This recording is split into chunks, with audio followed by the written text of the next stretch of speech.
सोसाइटियों में सर्वर समस्या, नहीं मिल रहा आदिवासियों को राशन। मूलभूत सुविधा से वंचित है लामता का शासकीय महाविद्यालय।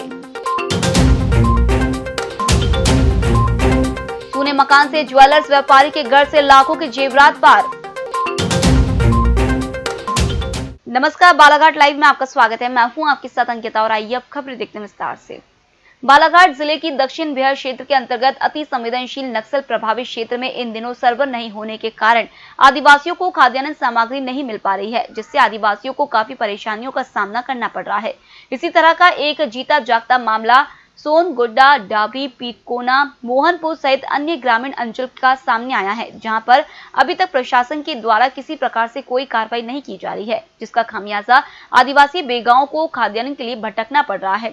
जानकारी के अनुसार दक्षिण बिहार के आदिवासी अंचलों की सोसाइटियों में विगत दिनों से सर्वर डाउन होने के कारण आसपास के उपभोक्ताओं को राशन से वंचित रहना पड़ रहा है। वहीं दूसरी ओर सुबह 10 बजे से ग्रामीण जन खाद्यान्न सामग्री लेने के लिए कतार में खड़े रहकर खाद्यान्न लेने का इंतजार करते तो हैं, लेकिन सर्वर डाउन होने से उन्हें बिना खाद्यान्न के घर लौटना पड़ जाता है। काय के लिए आए? राशन के लिए आए? काय के लिए आए? राशन के लिए आए। फिर राशन क्यों नहीं मिल रहा है? क्यों नहीं मिलता? क्यों नहीं देता मोदी? सर्वर नहीं मिलता तो अंगूठा चालू कर। अंगूठा चालू करेंगे नहीं तो क्या? तो गरीबों का क्या तंगा नहीं क्या? मध्य प्रदेश शासन के द्वारा बीपीएल अंत्योदय कार्डधारियों को उचित मूल्य की दुकानों से 1 रुपए किलो चावल, गेहूं, नमक और 33 रुपए लीटर केरोसिन दिया जाता है, लेकिन शासन के द्वारा राशन वितरण प्रणाली की कालाबाजारी को रोकने के लिए फिंगरप्रिंट के माध्यम से खाद्यान्न वितरण करने की प्रणाली चालू की गई है, लेकिन सर्वर नहीं चलने के कारण उक्त प्रणाली गरीब कार्डधारियों के लिए मुसीबत बन चुकी है और घंटों इंतजार करने के बाद राशन मिल रहा है, जिसके कारण उन्हें खासी परेशानियों का सामना करना पड़ रहा है और उक्त परेशानी से लाल बर्रा क्षेत्र के गरीब हितग्राहियों को जूझना पड़ रहा है। उप तहसील लामता के शासकीय महाविद्यालय के लिए 11 एकड़ जमीन उपलब्ध होने के बावजूद भवन निर्माण के लिए बजट नहीं मिल पा रहा है। बजट के अभाव में लामता शासकीय महाविद्यालय भवन अधर में है। भवन नहीं बनने के कारण विद्यार्थियों को बैठने की असुविधा हो रहा है, जिस कारण महाविद्यालय के छात्र छात्राएं बैठक रूम न होने के कारण कक्षाएं नहीं लग पा रही है। पिछले 3 वर्षों से भवन निर्माण के लिए बजट की मांग को लेकर कई पत्र लिखे जाने के बाद भी अभी तक बजट नहीं मिल सका, जिससे लामता महाविद्यालय अपने भवन में संचालित होने के लिए तरस रहा है। शासकीय महाविद्यालय लामता में 500 छात्र छात्राएं हैं, जो कि महाविद्यालय भवन न होने के कारण छात्र छात्राओं को परीक्षा में पेपर देने 25 से 30 किलोमीटर दूर परसवाड़ा जाना पड़ रहा है। गरीब छात्र छात्राओं को पेपर देने बसों से सफर करना पड़ता है। फिलहाल तो यहाँ बैठने की व्यवस्था बहुत कम है, बट फिर भी क्लासेस समय के हिसाब से निर्धारित कर दी गई है। अच्छा, तो यहाँ और किस प्रकार की समस्या है? फिलहाल तो यहाँ अभी उतनी खास मतलब बैठने की व्यवस्था तो समय पे हो रही है, बाकी टीचर क्लासेस बराबर समय पे लेते हैं। क्या आप ये मांग चाहते हैं कि लामता में परीक्षा केंद्र हो, यहाँ पे परीक्षा दे दें अपन? जी चाहते हैं जी। इसके पहले आप कहाँ गए थे परीक्षा देने? यहाँ का सेंटर तो परसवाड़ा पड़ता है, जो कि यहाँ से 22 किलोमीटर दूर है। कुछ बच्चों के पास साधन है तो जल्दी पहुँच जाते हैं, और नहीं तो कुछ बच्चे बस का ही वेट करते रहते हैं। क्योंकि हमारे यहाँ पर जो है छात्र संख्या वो पर्याप्त मात्रा में, जैसे कि तीसरा साल रनिंग है महाविद्यालय का, तो हमारे पास 500 विद्यार्थी हैं, लेकिन बैठक व्यवस्था उतनी हमारे पास है नहीं, है ना, क्योंकि जो भवन को जो स्कूल से मिला है ये सिर्फ 6 कमरों में संचालित है, तो इस वजह से हम लोग परीक्षाओं का आयोजन यहाँ पर नहीं कर पाएंगे, है ना। तो इसके लिए हम लोग परसवाड़ा महाविद्यालय में अपने छात्रों को भेजते हैं, तो इस बार भी हम नहीं भेजेंगे।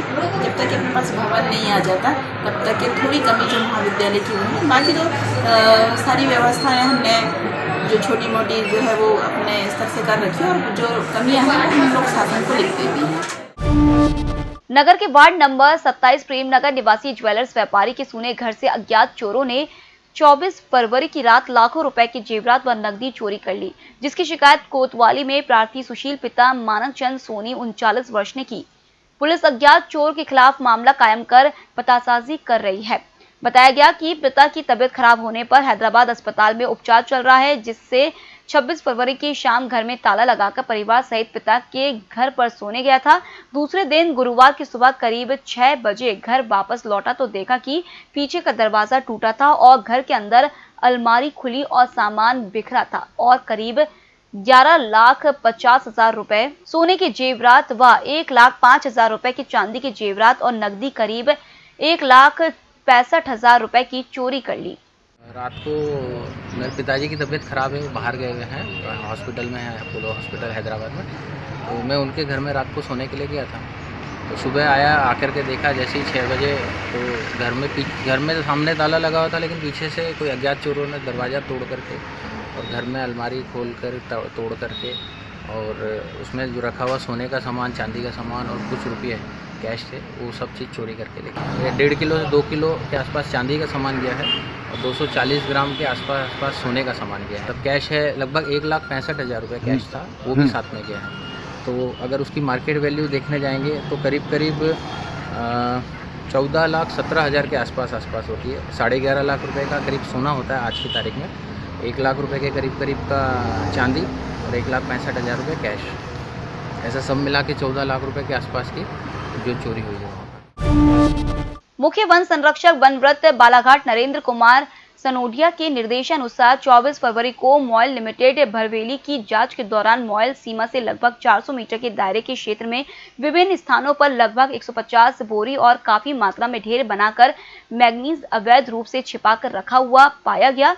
मॉयल सीमा से लगे बीट पायली के कक्ष क्रमांक 666 में विभिन्न स्थानों पर जीआई तार झाड़ियों के बीच में पड़ा हुआ पाया गया, जो मॉयल सीमा से लगभग 500 मीटर की दूरी पर है। इस तार से अवैध शिकार होने की संभावना प्रतीत होती है। उड़नदस्ता वनव्रत बालाघाट द्वारा प्राप्त मैग्नीज और तार की जब्ती की कार्रवाई कर परिक्षेत्र सहायक गांगुल पुआरा को सुपुर्द कर विधिवत कार्रवाई की गई है। अब वक्त तो चला छोटे से ब्रेक का, ब्रेक के बाद फिर हाजिर होंगे, आप बने रहिए हमारे साथ। हर घूंट सेहत से भरपूर, without sugar, without caffeine and with natural tea colour. Ayur Amrit herbal tea अपनाइए, जो हृदय के लिए रामबाण औषधि है। अब टी नहीं, सिर्फ आयुर अमृत हर्बल टी। ब्रेक के बाद आपका फिर से स्वागत है और अब बढ़ते अगली खबर की ओर। भरवेली थाना क्षेत्र के ग्राम टवेझरी निवासी 40 वर्षीय व्यक्ति को 4 भालुओं ने हमला कर घायल कर दिया। घायल टवेझरी निवासी तिलक राम पिता परसराम राउत को उपचार के लिए जिला अस्पताल में भर्ती किया गया। घायल तिलक राम ने बताया कि गुरुवार की सुबह करीब 6 बजे गांव के समीप जंगल में जलाऊ लकड़ी के लिए गया था। इस दौरान चुडुरका नाला के पास से अचानक 6 भालुओं का झुंड आया, जिसमें 4 भालुओं ने हमला कर घायल कर दिया। मेरे चिल्लाने पर भालू भाग गए। भालू ने सिर, पेट व दाहिने पैर के घुटने में काट कर घायल कर दिया। चिल्लाने की आवाज सुन मझारा निवासी जीवन नाम का व्यक्ति आया और मुझे उठाकर मॉयल अस्पताल भरवेली ले गया, जहां डॉक्टर ने प्राथमिक उपचार कर जिला अस्पताल रेफर किया। लालबर्रा थाना क्षेत्र के ग्राम कलाका मथी निवासी लगभग 35 वर्षीय सागर पटले नामक युवक का जला शव और पल्सर 2 व्हीलर जली हुई अवस्था में बालाघाट के गांगुलपारा के समीप सड़क किनारे से पुलिस ने बरामद की। शव को बरामद कर मर्ग कायम कर जांच शुरू की गई है। जानकारी के अनुसार बताया गया कि लालबर्रा के ग्रामक कलाकमती निवासी सागर पटले अपने घर से 2 दिन पहले बेहद जाने के लिए निकला था, जिसका शव गांगुलपारा में के समीप सड़क किनारे पड़ा हुआ था। मुखबिर की सूचना पर पुलिस घटनास्थल पर पहुंचकर जला शव और जली हुई अवस्था में पल्सर वाहन को जब्त किया। तिरोड़ी बालाघाट जिले के सांसद डॉक्टर ढाल सिंह बिसेन का दिनांक 25 फरवरी को सुबह लगभग 11 बजे तिरोड़ी आगमन हुआ, जहां सामुदायिक भवन में भारतीय जनता पार्टी के तिरोड़ी व कटंगी के कार्यकर्ताओं और पदाधिकारियों से चर्चा की। इस दौरान भाजपा कार्यकर्ताओं ने विभिन्न मांगों को लेकर ज्ञापन सौंपा, जिसमें तिरोड़ी में औद्योगिक इकाई निर्माण करने, जैसे कि तिरोड़ी और आसपास के युवाओं को रोजगार उपलब्ध हो सके, साथ ही यहां आईटी पार्क बनवाने के लिए भी ज्ञापन सौंपा गया। ये आपको सब पता है कि कटंगी से तिरोड़ी नया रेल मार्ग का निर्माण कार्य है। लगातार मैं अभी तक इसकी मॉनिटरिंग करता था, बहुत दिनों से तक था कि इसको मार्ग को एक बार देखें, और क्योंकि हमने इसको पूरा करने के लिए मार्च 2021 तक का समय दिया था, कोविड के कारण से, नहीं तो ये शायद हम और पहले करते हैं, कोविड के कारण से मार्च 21 तक पूरा करने के लिए दिया है। अधिकारियों से बीच बीच में मैं लगातार बैठकें करके जानकारी लेता था, पर मैंने कहा आज क्योंकि मुझे सेंट्रल स्कूल का भी भवन का चयन करना था, उसका भी इंस्पेक्शन करना था, तो कलेक्टर को भी बुलाया था। मैंने कहा इसके साथ साथ हम हमारे इस काम की प्रगति को भी देख लें, और इसी दृष्टि से मैं आज तिरोड़ी में इसको देखने के लिए आया था। क्योंकि जो पुराना जो तय था उसके बाद हमने इसमें बहुत सारा मॉडिफिकेशन के लिए किया था, तो उनका ज़रा देख लें कि सारा मॉडिफिकेशन की जो बातचीत हुई थी वो सारा सब जगह पर पूरा होने की स्थिति हुई या नहीं। तो आज मुझे देख के खुशी है कि पहले जो तिरोड़ी बहुत छोटा स्टेशन था, आज लगभग बालाघाट जिले के अलावा मैं कहूँ कि आसपास के जिलों से सबसे बड़ा एक तरह से स्टेशन है, जहाँ पर हमारे लगभग 3 तो आपके प्लेटफार्म है और पटरियाँ हैं। बड़ी से बड़ी गाड़ी यानी 60 बोगी की भी गाड़ी यदि आएगी तो भी गाड़ियों को खड़ी होने की व्यवस्था है। रैक पॉइंट भी पूरा बन गया, और इस तरह से क्षेत्र की जनता को और यहाँ से चलने वाले व्यापार को बहुत बड़ा लाभ मिलेगा। इसी दृष्टि से आज मैं देखने के लिए आया था कि और कितना समय इसमें लग रहा है। शिक्षक को राष्ट्र निर्माता कहा जाता है, लेकिन बीते दशकों में शिक्षकों की गरिमा और कर्तव्य को व्यावसायिकता और व्यवस्थाओं ने पलीता लगा दिया है, जिसके कारण विशेषकर शासकीय स्कूल का नाम आते ही लोगों के दिलो दिमाग में आता है एक जीर्ण शीर्ण और बेकार सा स्कूल, जहां शिक्षक मनमर्जी से कभी स्कूल पहुंचेंगे कभी नहीं, बच्चों के भविष्य की कोई चिंता नहीं होगी। इस तरह के ख्यालातों के कारण अधिकांश लोगों ने सक्षम परिस्थितियों में प्राइवेट स्कूलों में बच्चों को पढ़ाना अधिक पसंद किया। प्राइवेट स्कूलों के द्वारा बच्चों के सर्वांगीण विकास पर ध्यान देने की कोशिशें भी अलग दिखाई देती चली गईं, जिसका परिणाम है कि शासकीय स्कूलों के शिक्षकों पर से पालकों का भरोसा उठता चला गया। हालांकि शासकीय स्कूलों में विशेषकर ग्रामीण क्षेत्रों में कुछ शिक्षकों की लापरवाही और प्रशासनिक कमजोरियों के कारण ऐसी छवि शासकीय स्कूलों की बनती चली गई, लेकिन ऐसी स्थिति में भी कुछ शिक्षक ऐसे हैं जिनके प्रयासों के कारण शासकीय स्कूल प्राइवेट स्कूलों को भी मात दे रहे हैं। प्रदेश सरकार द्वारा स्कूली बच्चों को हर वर्ष दी जाने वाली 2 जोड़ा गणवेश के लिए सिलाई का कार्य आजीविका मिशन से जुड़े महिलाओं के स्व सहायता समूह को देने का निर्णय लिया गया है। यह निर्णय ग्रामीण क्षेत्रों की महिलाओं के जीवन को नई दिशा देने में कामयाब हो रहा है।